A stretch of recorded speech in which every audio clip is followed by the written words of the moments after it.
Right, I want to go back and just reiterate. This morning I was talking about Isaiah 45, where God had given Cyrus the word that he would go before him to break the gates and the iron bars, and so and subdue nations, and that's in Isaiah 45.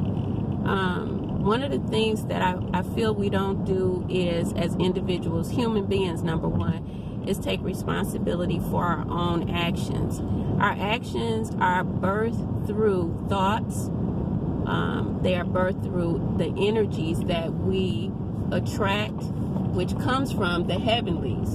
And again, that is why, for me, it's important for people to understand that astrology is a study of the heavenlies. And if you don't study the heavenlies, then you may not have the ability to understand why you're reacting a certain way.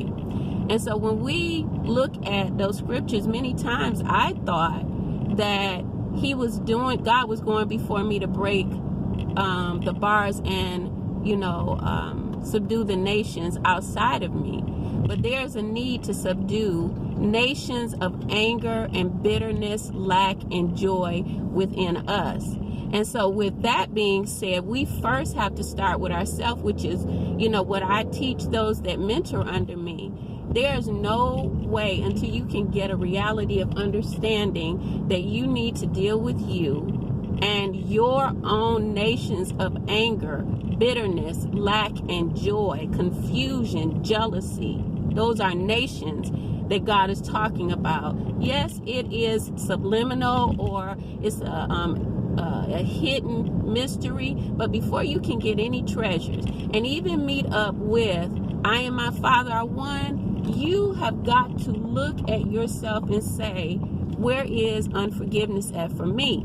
Because unforgiveness broods bitterness, and it creates nations of hurt and pain within us that we think we are to be okay with, that we should embrace it.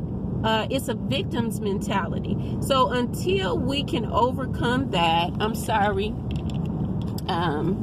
until we can overcome those thoughts and feelings, we're still lacking the understanding of our unity with the Father. Now, we may be unified with the Father of darkness, because that's where anger and bitterness resonates, that nation.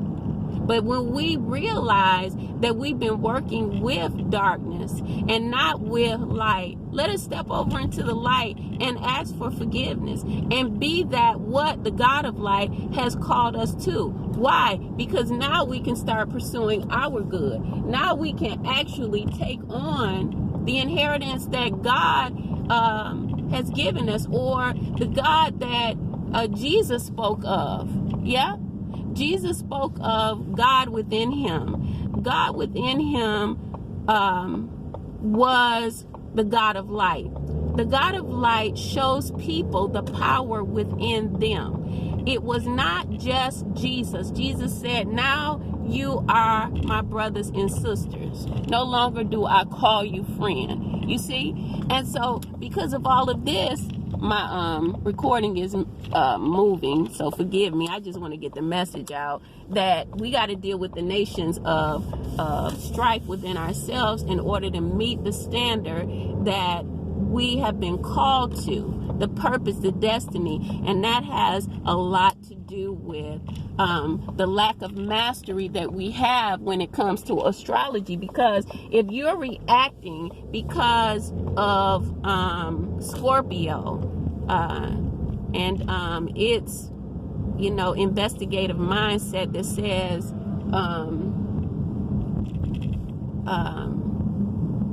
they're all against you, it can be paranoid,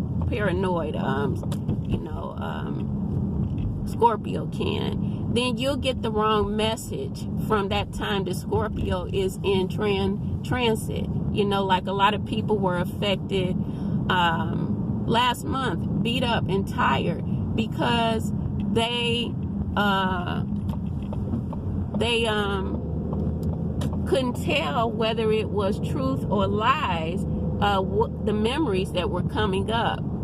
So when you can combat that information, meaning know that it's yours, that you need to deal with, the trauma, the hurt, and it happened because maybe you need to make a change in your life through that energy, and denounce it and say it doesn't have power over me. That's when you start making the difference in the nations concerning what God has said to Cyrus. Okay, so God bless you guys and have a great day.